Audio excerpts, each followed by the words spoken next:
Well, hi there, wherever you happen to be today. And I am Mike Hinkson, host of Unstoppable Mindset. We're glad you're with us.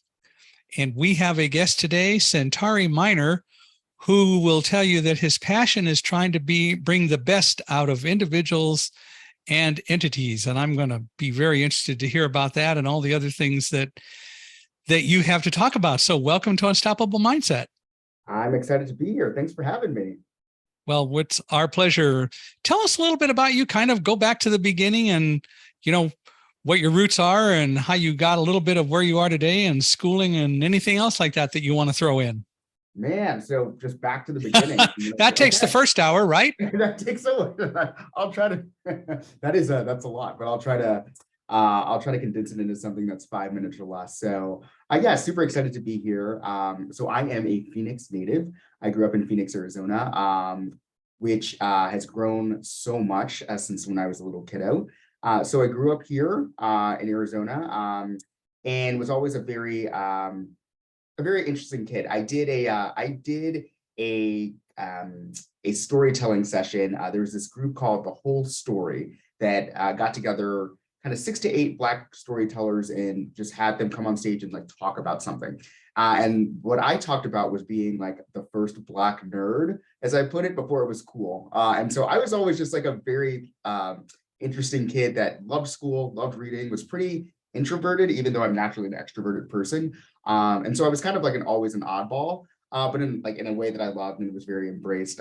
So grew up in Phoenix, went to an international baccalaureate high school, so a very kind of competitive high school. And there, I really got the bug for academics and was really successful in that realm. And for those who are listening, you'll know that Arizona, great state, great state universities, but very, very big universities. And so I knew for me that to thrive, I needed to find a smaller school. So I looked elsewhere. So I went to college in Indiana. So I went from Phoenix, Arizona, one of the largest cities in the country, to Greencastle, Indiana, a small rural town of about 10,000, to a university that was smaller than my high school, DePauw University, where I studied English with an emphasis in creative writing.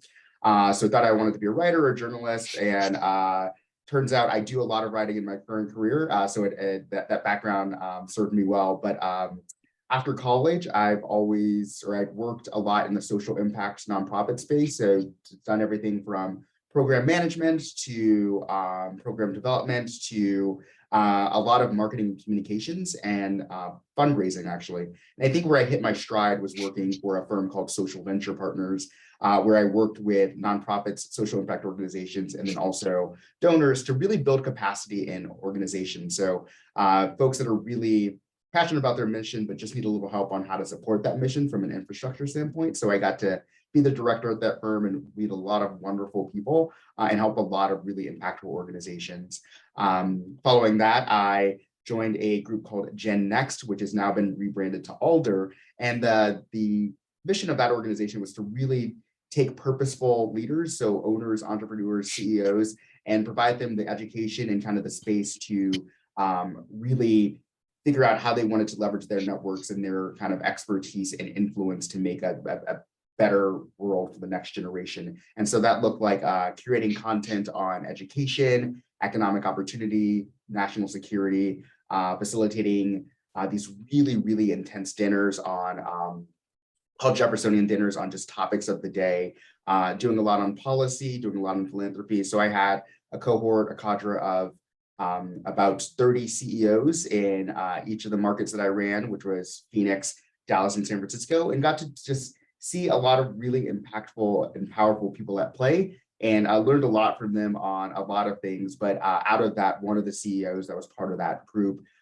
is the CEO I work for now, and the company that I'm with as head of strategy at EvolvedMD. And we integrate behavioral health into primary care. So we put a therapist where you get your primary care. So where your doc, your OBGYN, we embed a therapist right next to them so they can work on your care together to some great clinical outcomes. So I've been with this company for 2 years, and it's been amazing learning a lot about the healthcare world, learning a lot about building a strategy for a company that when I started was about 10 employees. We'll be at 100 by the end of the year. So really privileged and honored to be part of an executive team that's growing very quickly and part of a solution to a growing problem. And that's me. So that's from when I was a kiddo to today.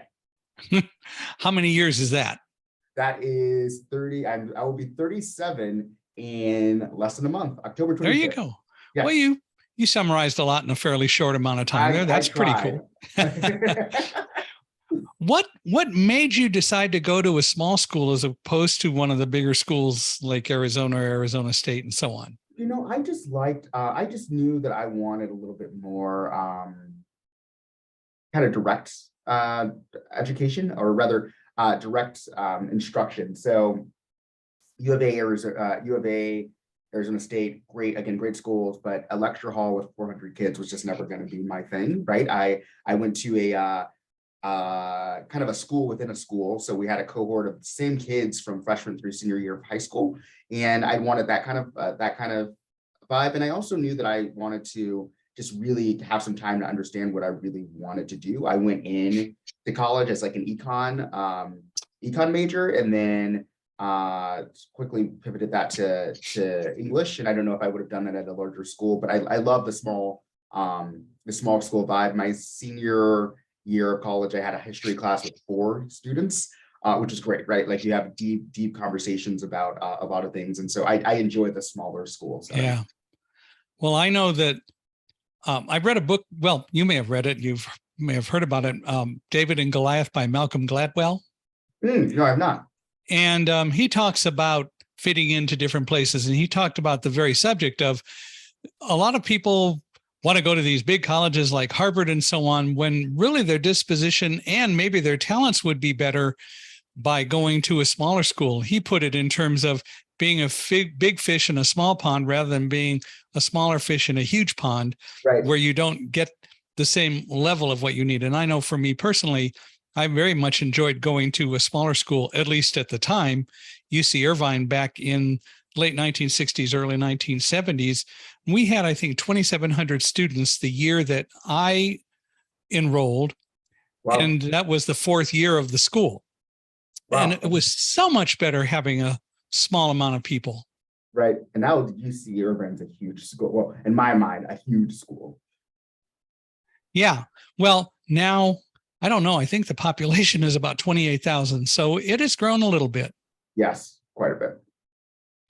But you've evolved into this person that loves to, as you said, bring the best out of people. What drove you to do that as opposed to sticking with English and just writing or telling stories? Well, yeah, let's start with that. Yeah, that's a good question. I think for some reason, I think it's probably mostly around like the thing that bugs me the most is inequality and injustice. And so I've always been drawn to the social impact sector. So doing good has always been like a through line in my life. And so for me, doing good looks like helping. And I think most of my career, you'll see, has been helping leaders. So people of influence kind of figure out how they can help others. And so I've been really good at the coaching, the advising, the being a thought leader in spaces and rooms where folks are looking to me to kind of guide them on what that looks like. And it's been really, I think it's been so rewarding to see, a CEO of a company or someone that helms a brand learn from me and say, like, this is the strategy we're going to use either in our corporation or in my personal life to launch this platform of kind of just social good. And I love that. And I think I've had a really good time. I think I've been successful in building a brand around me of kind of I think people come to me to want to figure out how to better themselves from a social impact standpoint. And it's been really really wonderful to kind of create that ecosystem around me. Well, have you been able to use your English in your writing as you go? Because obviously you're not writing books and writing stories all the time and doing that, or are you? No, so that's really fun. I think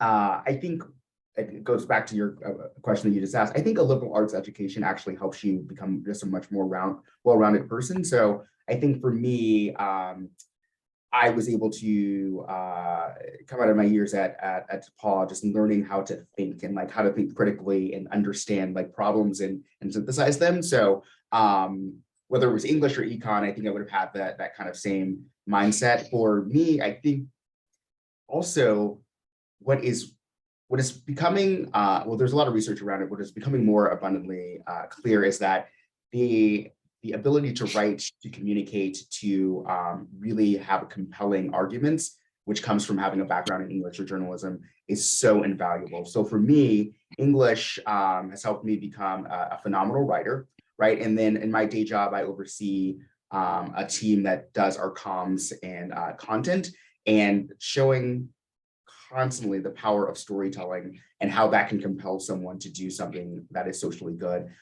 So I don't write stories or novels, but I do write all the time, and then do coaching with my team on how do you take some words into a compelling piece of copy that drives someone to make a decision that can ultimately do good. So I use English every day, and I'm very thankful for the kind of the instruction and background that I have in it, because I think it's served me quite well. And I think that's the real key. My background is in physics, and although I don't do physics and I haven't really spent time doing physics, at the same time, the skills that I learned and the attitudes and the philosophy, I think, make such a huge difference in the way I approach things. One of the things I learned in physics is you always pay attention to the details, and it isn't always the way the numbers work out, but if the units don't work out with the numbers, there's something wrong. So if you want to compute acceleration, if you don't get meters per second squared in your units, or feet per second squared, then you've got a problem. And it's always a matter of paying attention to the details as much as anything else. Love that. That's actually, I just wrote that down. Pay attention to the details. I love that. So one of the things that I learned a lot was paying attention to details and recognizing that there are a lot of ways to expand. I also agree that telling stories is extremely important. I've been in sales most of my life, and one of the things that I learned early on, and I don't remember whether it was just something that I figured out or someone said to me, was that good salespeople can tell stories that relate. And I think I didn't hear that from someone, but I am a firm believer in it, that the best salespeople are the people who can really advise, can tell stories, and relate. It isn't just pushing your product, especially if your product might not be the best product for an individual. And so that gets to another story. Yep. I agree with that. So it's telling stories is a lot of fun. And I always enjoy hearing good, well-told stories, or reading well-written stories. So it works out well. Good. So you are obviously trying to bring the best out in people and all that. And in my experience, usually something happens to people that kind of shape their life plans or whatever. Did you have an experience, or did something happen to you really that led you to just choose the career path that you have? I wouldn't say it linked to the career path that I have, because I think my career path has kind of been by happenstance. Like, I'm just really opportunistic. So what I would have set out to be at 22 was not what I am now. And I don't think, I think that's how people are most successful, and how it works out that way. But I do think I can point to, I've been reflecting on this, an experience where that might have shaped my values. And that would be, so I came out when I was 13, which was really a beautiful experience. I luckily had a very supportive family and a great support system. So my coming out story is not like a lot of coming out stories, which were fortunately riddled with sadness and just a lot of terrible things that come out of that. But I was always embraced for my sexuality, and that was something that I know a lot of 13-year-olds don't get. But it also instilled just a confidence in me from a very young age that I think happened and helped a lot of the way that I look at the world, which is like to be unabashedly authentic. And I believe that one of my admirable traits is just how authentic I am, and how I show up for people, for the brands that I represent, for the things that I do.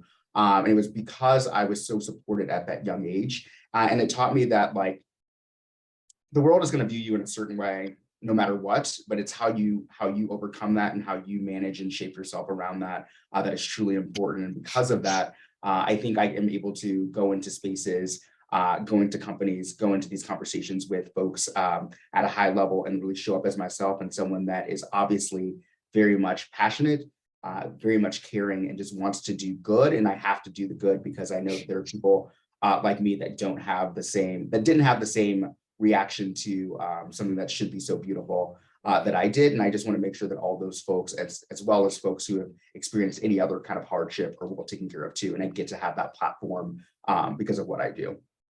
That's cool. And being authentic is important as it gets, no matter what you do. And it's all too often that we see in the world people who just feel they can't be authentic, or they don't want to be authentic, or they want to hide. And it's great when you get to understand that that's an important thing and bring that forward in your life, because anyone you deal with is going to certainly recognize that.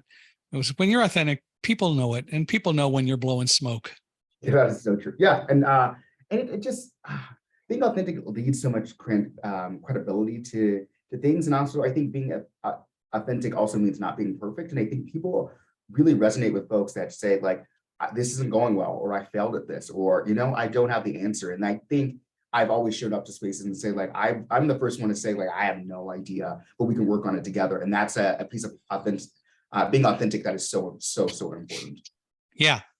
It's really important to be able to do that. When I was a student teacher, I had a math class that I was teaching, and one of the students asked a question, and I should have known the answer, but for whatever reason, I didn't.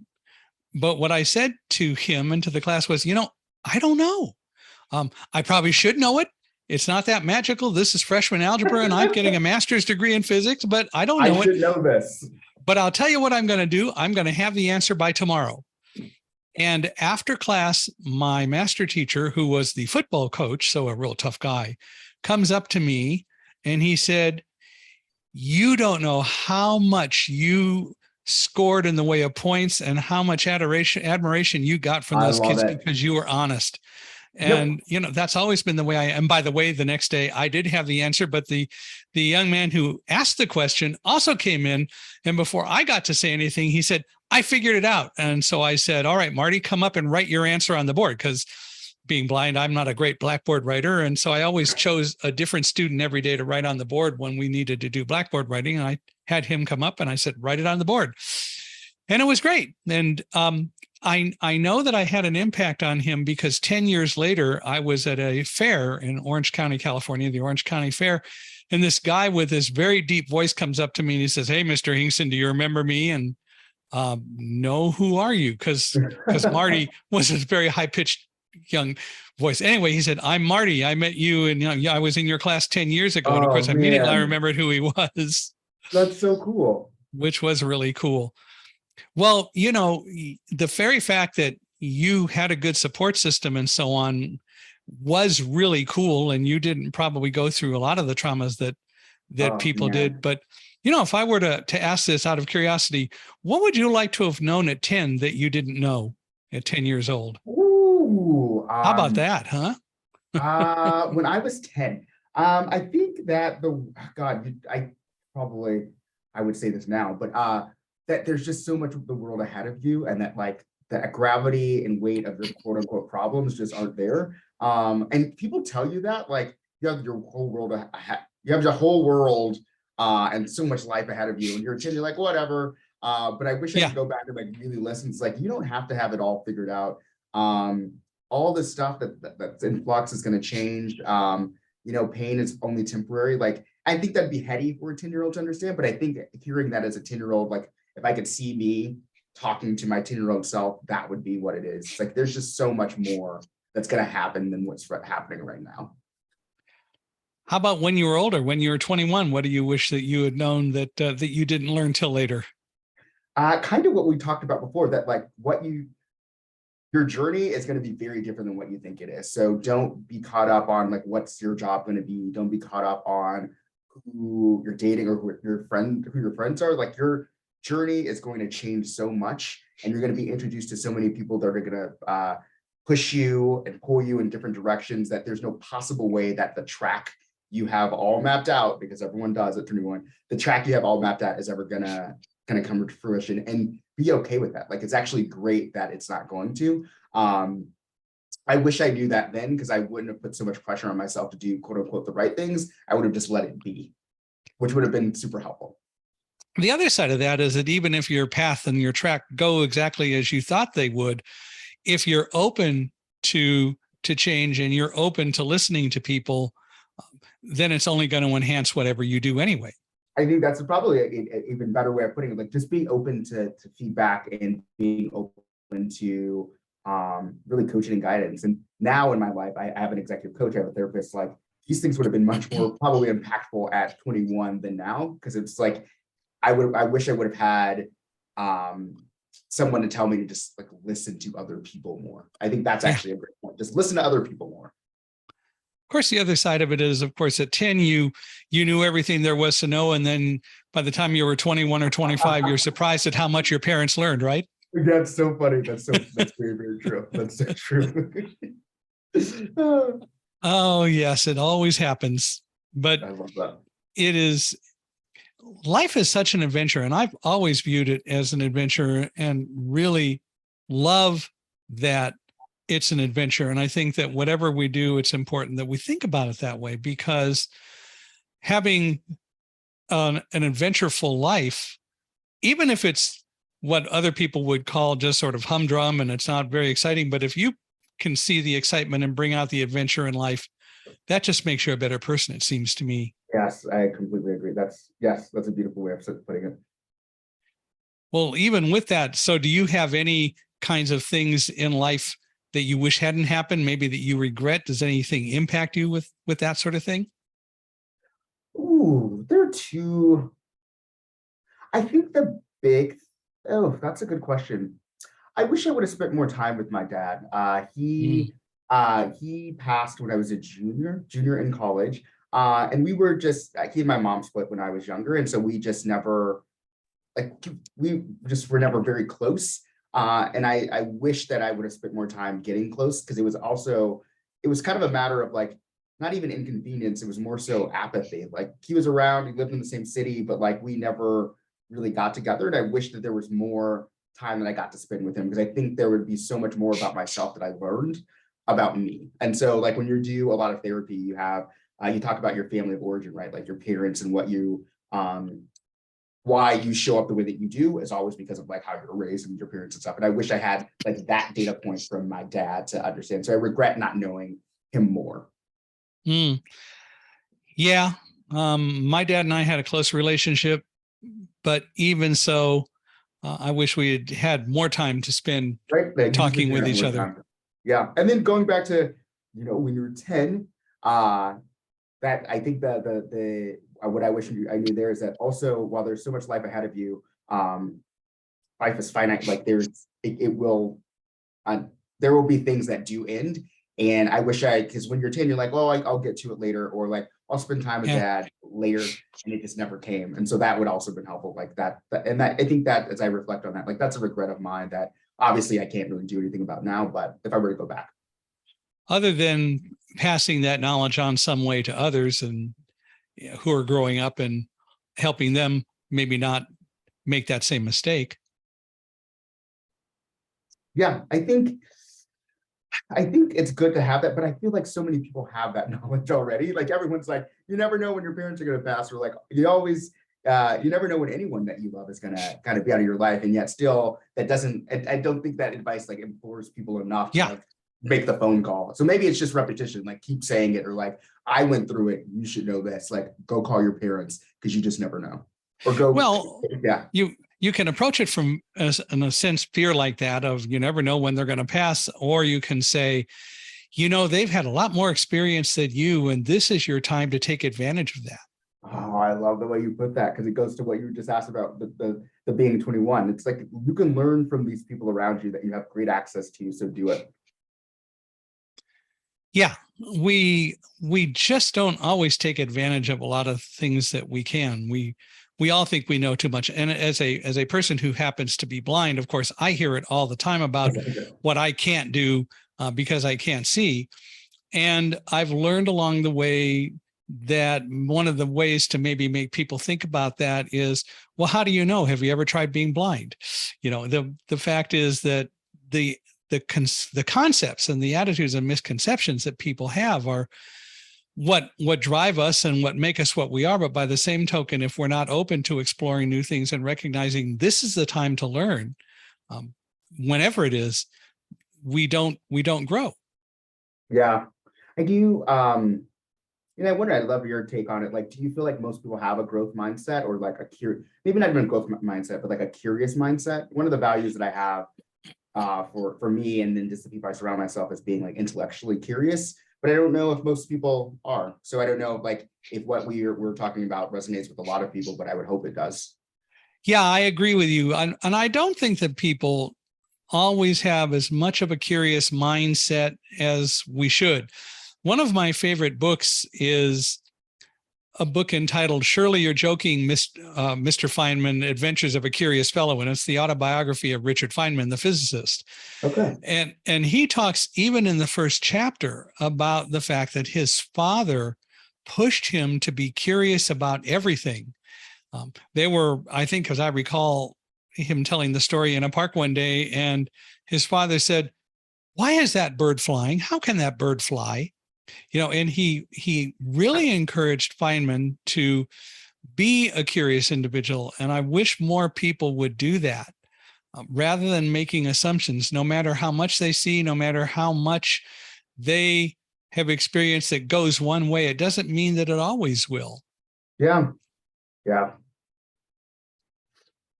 And so there's a lot to be said for being curious. And no, I really wish more people were more curious than we generally tend to be. Yeah, I agree with that. Yeah. And ask questions, Yeah. whether it's about disabilities, whether it's about sexuality or race or anything else. It, I think, is so important that we learn to be more curious than we are. Curious. And then I think also on the other side of that, on the first person that's being questioned, having some mercy and some grace for the question. So if someone's being vulnerable enough to be curious with you and about you, you also have to be vulnerable enough to understand that, like, part of this conversation and curiosity, there might be some missteps, but they're coming from it from a place of genuine curiosity, and in that curiosity, kind of love, for lack of a better term, of you. And I think that's something that we've been missing a lot as a society. But this inspired me to kind of say that too. And it goes both ways. If somebody is that curious and asking me questions, I feel I should answer, but I also want to understand more of why they're asking the question. Why they're asking the question. Yes, for sure. Absolutely. Yes. Because that teaches me something. Right. And I think that that's just as important as being able to teach something to somebody else.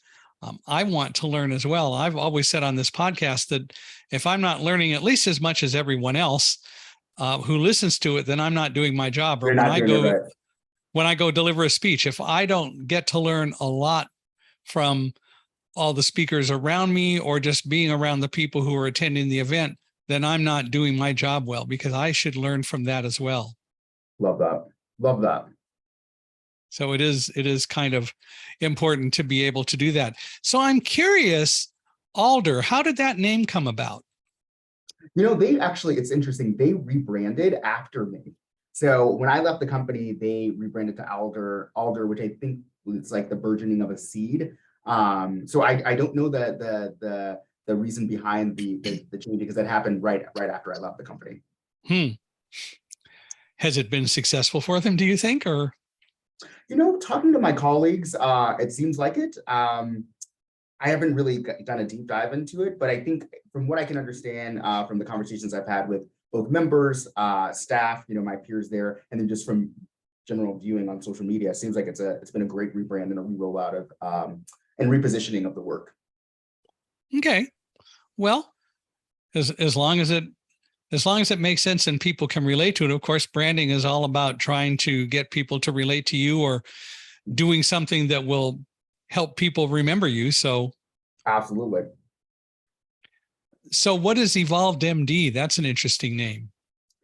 Yeah, so it's exactly what it sounds like. Really, our tagline is like, we want to reimagine behavioral health. And so watching medicine evolve, our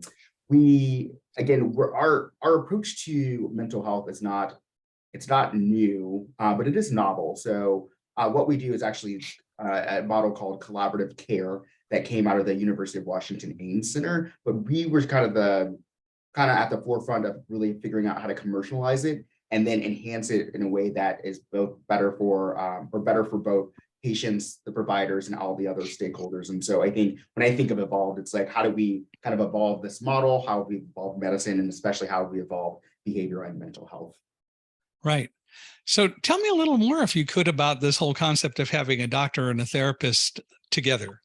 Yes, love to. So collaborative care really is, and it makes so much sense. And I was actually on a podcast yesterday with one of the docs that we work with in Utah, and he came from the military, and he said he was very good about saying, the military has always done this. The military has been integrated, so your physical and mental health are kind of done under the same roof. And so it's that model of you, Michael, would go into your primary care physician. They would screen you for anxiety, depression, any other negative mental health symptoms, and say, hey, seems like there's some things that are a cause for concern. We have a therapist in the next room. I will do the warm handoff, introduce you, and then that therapist would go about your care. And then the cool part of the model is that therapist then circles back with your doc and say, this is what I've learned from there. And then we're going to collaborate, hence the name collaborative care. We're going to collaborate on your care and pull in any other resources that we need so that Michael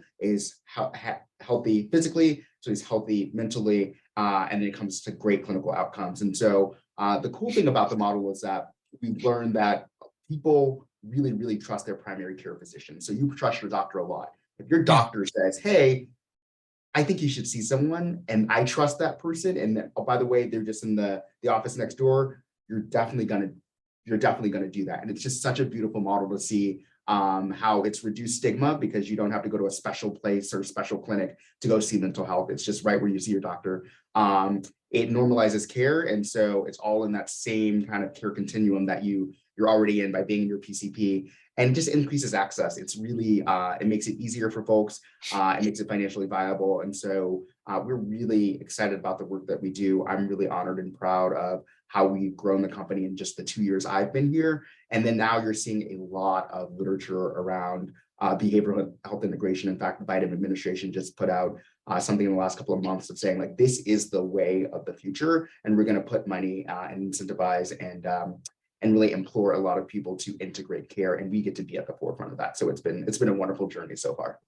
So what exactly does Evolved do in the process, EvolvedMD? So what we do is think of us, if you're a primary care group, we are kind of your partner, your white label partner in behavioral health. So we recruit, hire, train, and embed the therapist. So all the therapy parts are our folks. And so they are our employees, but they look and feel like wherever you see your physician, which is really cool. So it's essentially a white label approach. And then we also provide we do the clinical supervision, the training, and then we get to be the thought partner in mental health. And so when I came on to your question about English, when I came on, I said, we have to start telling the story, not only about integrated health, but how do we normalize care? And that's and reduce stigma. And that's sharing stories, all of the executive team sharing their personal stories with mental health and making that very public.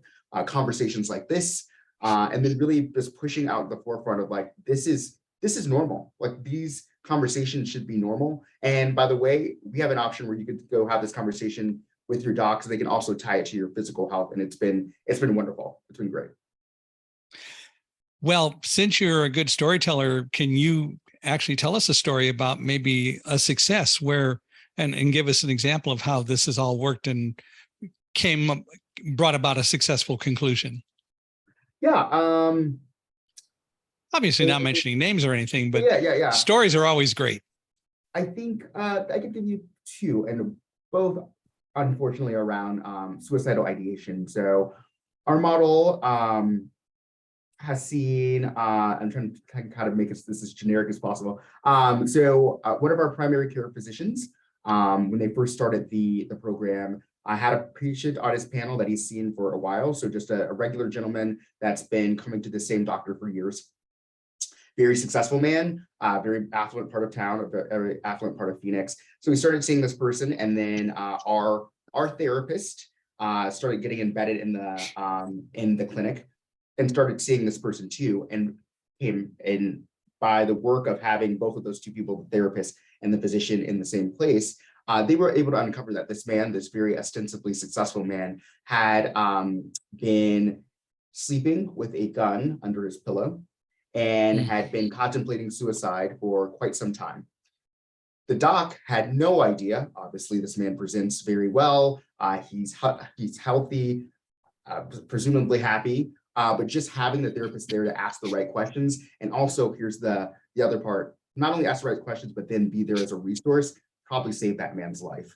And I think the big thing to take away from that is that people who are having suicidal ideation and suicidal thoughts don't appear how you might think they would. They could be the ones that are smiling, the ones that are happy, the ones that are super successful, but it takes someone to ask the right questions to make sure that they're okay before something happens. And that's one that I think is really, really, really powerful. And then one that happened recently also around a suicide was having a patient in crisis in clinic. So if you're a physician, unfortunately, right now, if you're a physician without, say, our services, you're just not equipped to deal with a patient in crisis, someone going through something in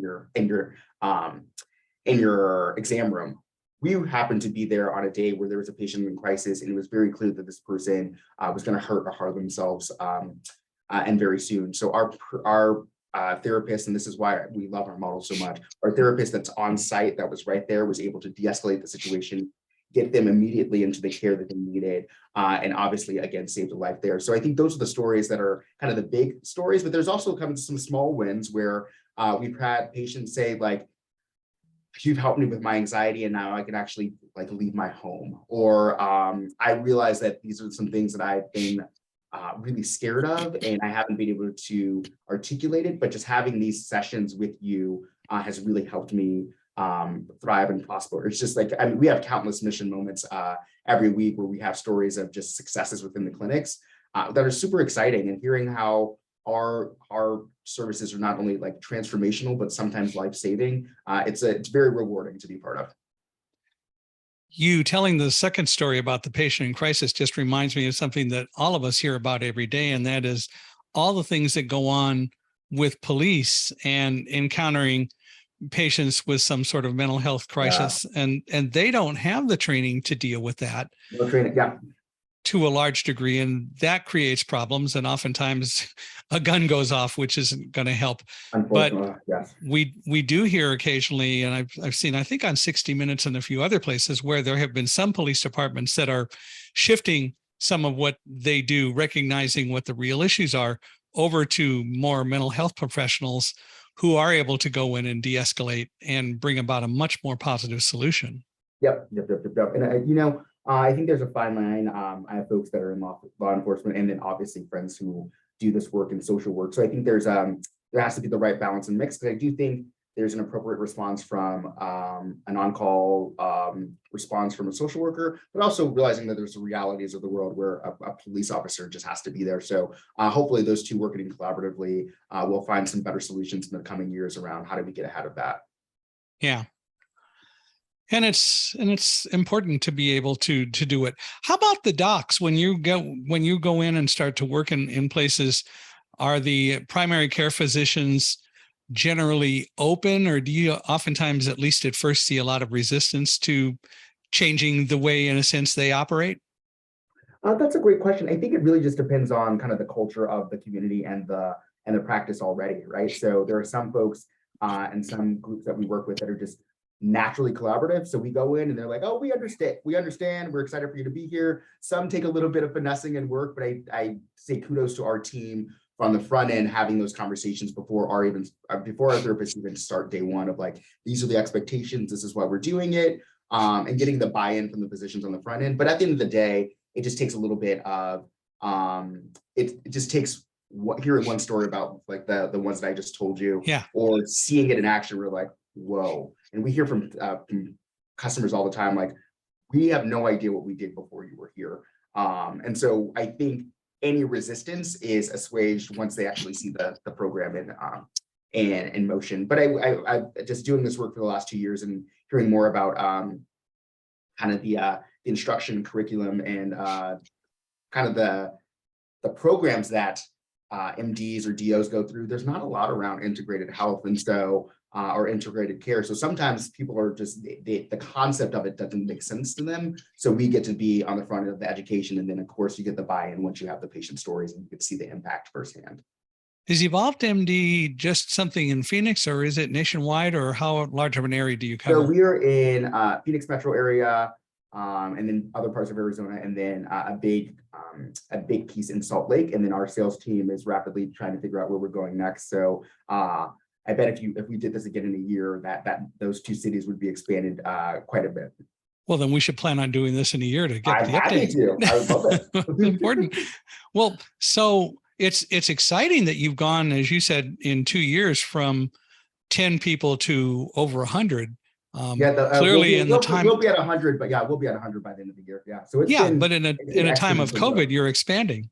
Yes, fortunately, unfortunately, COVID really exacerbated the need for mental health services, and so I think it actually kind of rocket shipped and launched a lot of our sales funnel, because so many primary care groups and large healthcare systems were like, oh my God, we see in our clinics every day the need for some behavioral health component. And so we were able to kind of go in and be the savior and solution for a lot of folks. So we've grown exponentially during that time because, as I said at the beginning of this, the problem is just so harrowing. Why do you think that the Biden administration and the government is now taking such an interest in collaborative care? And I guess the other part of that is, if the administration changes, will that go away, or is it something that will stick? Ooh, those are big questions. I know. I have not given a lot of thought. That's a really scary one too. See, the first question, I think integrated and collaborative care, again, it's been something it's not new, but it's been novel. And I think they're now starting to really understand the commercial viability and then the clinical efficacy. The AMA, American Medical Association, and then a number of other physician-based groups came out and said, like, from the physician, the MD, the physical health side, we need this.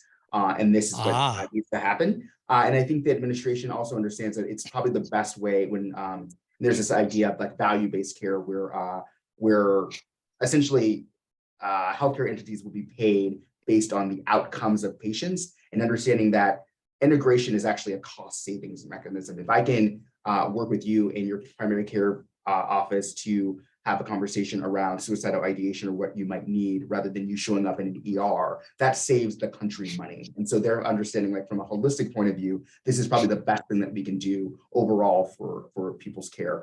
I don't know. I think with any piece of legislation or any, not even just legislation, because this hasn't been legislated yet, but any type of like referendum or initiative that starts in an administration, there's always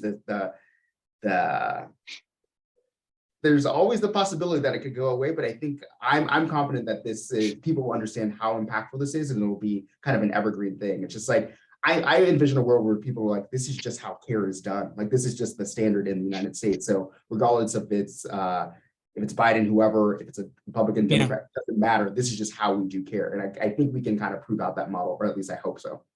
Well, the very fact that the AMA is a part of it and is endorsing the concept has to help a lot. Yes.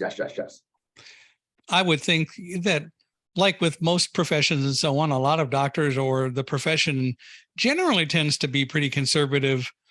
Although when you get down to the specifics of physical medicine and so on, they're always looking for the next good thing. But this is a little bit of a departure from that. So if they're taking an interest in supporting it, that's got to help. Yeah, and I think it's mostly because they're seeing patients, and you're seeing patients in your clinic that you are not either equipped to handle, or that you just don't have time to handle. I think that's the other big piece is, even if a physician wants to do the right thing and help that patient, they just don't have enough time to do it. Whereas we're there to help and work alongside them to say, hey, we're going to take this from you. This is something we know how to do. By the way, you get to go do the great things that you know how to do in physical care.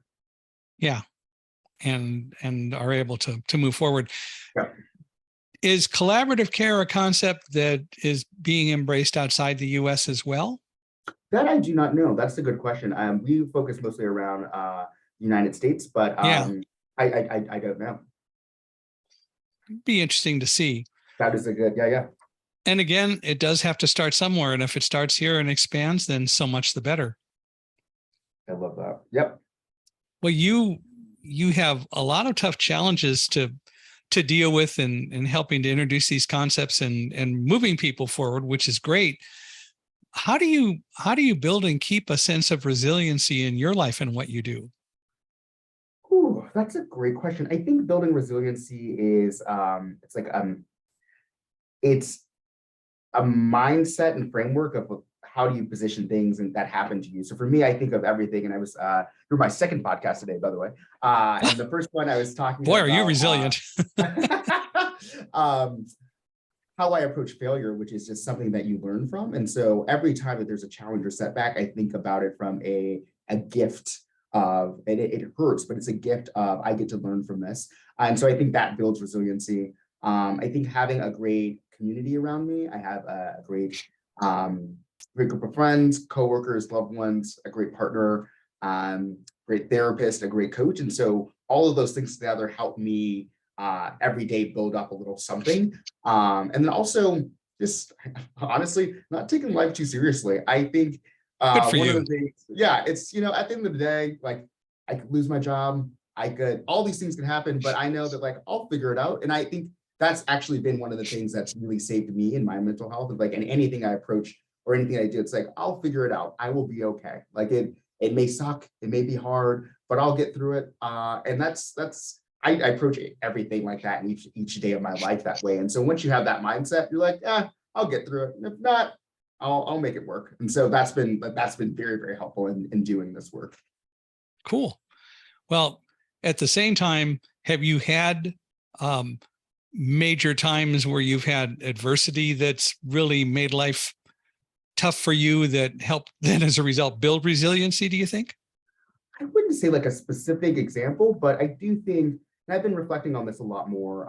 There was something that someone posted on Instagram, which I thought was like so spot on, which was it was a Black man talking about, you can be very successful in corporate America, and I have been, but unless you're a person of color or someone from a minoritized community, you don't understand the extra kind of work and baggage that goes into, I'm typically the only in every room, right? So there's just an extra piece of, man, I walk into this room with an automatic like target on my head, not because of anyone's not because anyone's doing anything pernicious or adversarial. It's more so that like I just physically show up different than everyone else, which means that I now have to make sure that I am doing all the right things. There's just like an extra piece of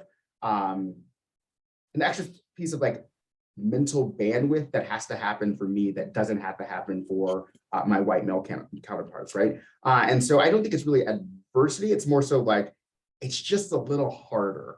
And I think for me, that's also shaped on how I approach things. Because I even think of like how we do things in the company where, a white CEO, how they approach a problem. I'm like, oh, that seems like that's an interesting mindset. I don't have that luxury, right? Like I could never walk into a room and say that or think that because I am a Black man. It just will never happen for me. And so like I just have a different mindset, not good or bad, right? It's just different. And I think the adversity is just, there's an extra step and an extra layer constantly. And that's probably what I would name there. But you can embrace that and endorse it, recognize it, and use it as an advantage, or you can consider that a drawback. And those are two very different views. And clearly you take the former, not the latter. Yep. I think it also is like, it is what it is. Like I can't change my race. And so how do you build strategies and resiliencies around it? And also leverages as like a talking point. I think it's one of the things that I loved about the work that we do at EvolvedMD and kind of building our executive team, because I was the first non-clinical employee. It's like the conversations we have about like race and how we show up. And it's like, hey, I can't, just so you know, like, I could never do that or show up to something that way or say that to a person without me being like, oh shoot. And you can, and we have those conversations. And I think that's the beautiful thing about something like that could be seen as adversity, but really it could be leveraged as a great and beautiful like talking point and discussion that can help everyone. Yeah. And it's all in the mindset, isn't it? All in the mindset. It's really important to again, look at it from a positive, adventurous standpoint. I face the same thing, of course, every single day. I look at least as different as you look different. And more important, have to physically do things in a much significantly more different way than oftentimes you do. Right. And you either can accept that, think that's a very positive thing, or not. Right. Yeah. Yeah. Again, mindset goes back to mindset. It all goes back to mindset. And the reality is that for me, as a person who happens to be blind, and I like phrasing it that way, as many others are learning to do, because blindness is a characteristic. It's not what really defines me. Yeah. And your race and or sexual orientation shouldn't be what defines you. It's what you do with it. Absolutely. Absolutely. And that makes for a more exciting life anyway. Yeah, I agree. I agree. So what do you do when you're not working? What do I do when I'm not working? There must be some time when you're not working. Yeah. That is working at your day job. Let's see. I like to fitness is a big part of my life, so I like to be at the gym. I like to read. I try to be in a movie theater at least once a week. Like just spending time with like friends, family, loved ones, just like to hang out.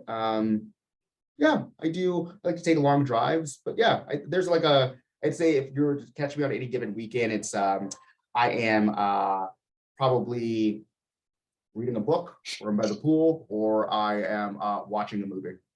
Good for you. Yeah. My wife and I have both embraced reading audiobooks. I've taught her how to listen to books as opposed to just reading them. Yeah. So we do a whole lot more sharing because we now read books together.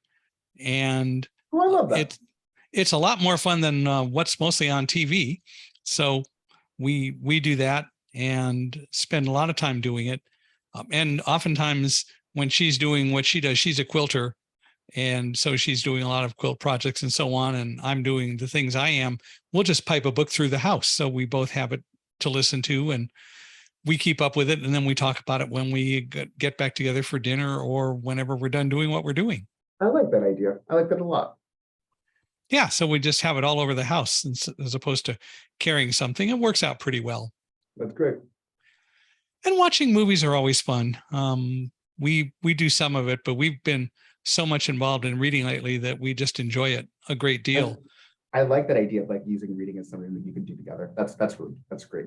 Yeah, it's pretty cool, and have a lot of fun doing it. And as you said, and being fit, I don't go to the gym and I don't walk around and get as much exercise as I should, but I have a guide dog and he keeps me pretty honest, and we work together and wrestle and play. That's so that great. Works out. I love that. That's so great. Yeah. So he helps the process a lot too, which is pretty good. That's good. But it's all part of life. And even working with a dog, I love telling people that I have learned more about trust and teamwork from working with now 8 guide dogs over my life than I've ever learned from all the experts, the managers, the Ken Blanchards and so on of the world, because it's fascinating learning how to interact with someone who doesn't think at all like you do, who doesn't speak the same language, and whose overall behavior and life experiences are totally different than what humans experience. Yes. Wow. Yeah, I never thought about that. Yeah, I bet you have learned a lot. Well, and we have a lot of fun, and I've enjoyed working with a number of guide dogs. I don't know how much you've investigated me, but you may know that we were in the World Trade Center on September 11th with my 5th guide dog, Roselle, and that really validated all of the whole concept of how we can communicate and work together no matter who we are. It's all about building trust and establishing a relationship, and that's why I really enjoy hearing about the things that you do, especially when you're talking about the docs and the therapists and so on, all learning to work together, because they develop this trust and this understanding that you just can't beat. And thanks for those were actually some great questions about the model and how it works. So I appreciate those questions. Yeah, and thank you. And I enjoy learning about it. It's fascinating. My wife and I go to Kaiser, and we use a lot of services at Kaiser, and I haven't seen the collaborative care model there. I don't know whether it's there or not, or maybe we just haven't needed to use it. Yeah, I But would check into uh, if they are doing anything integrated. But yeah, that would be like a perfect system for us. it would be a really a perfect system. There are challenges in Kaiser's communications in terms of dealing with one area from another. Like my wife's physical medicine doctor, she's been in a chair her whole life, a wheelchair. He is in Corona, which is part of the Riverside district of Kaiser, but our primary care physician is up here in Victorville, where we live, and is part of the Fontana area. And there just seems to be this incredible barrier that the two districts don't communicate at all, which is crazy for a large organization. That's hard. That's very hard. And they've converted everything to being electronic. But when we moved, for example, from Northern to Southern California, the Southern California people couldn't see our Northern California records for years. And that's crazy. Gosh. Well, today. So I don't know what the logic and the thought process is of that, but over time, hopefully things will communicate more for people. Well, in talking about all this, what are some other things that you'd like people to know about you or the model or the kinds of things that you're doing that they can look out for that might help them?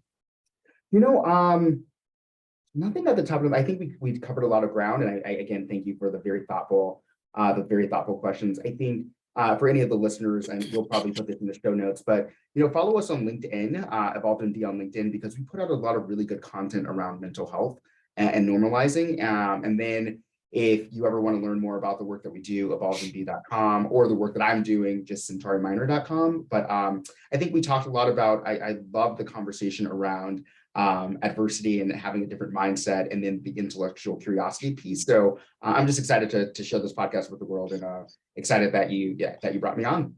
Well, we will do it. Spell Sentari Minor for me and everyone. Okay, so it's S as in Sam, ENTARI, Minor, MINOR. So SentariMinor.com. Check out my website. We're actually in the process of updating it right now, but yeah, I'm just excited to hear from folks, and if you have any questions, I'm always open for a conversation. Well, of course, I can't resist asking what you're doing to make sure that it's inclusive and accessible for blind people and other persons with disabilities. I will. I'm working with our website developer, right? Like he was literally texting me before this, so that would be something I text him back and say, make sure that this happens. So thank you. Good on you for that. And we can help with that. Accessiby is a company that makes products that help make the internet more accessible. And if you'd like to have your web person talk with me, I would be glad to introduce them. And I think there's a lot that we can do to make the coding and lifting of what needs to be done a lot lighter and easier to do. Love that. No, thanks. I'll make sure to connect them to you. Well, and so on LinkedIn, people would just search for you under Sentari Minor or what? Yep. I'm pretty easy to find on LinkedIn. Yeah. We found you. Yep, you found me. And I am so glad that we did. Well, I want to thank you again for coming on, and I want to thank all of you for listening. So wherever you are, thanks for doing it.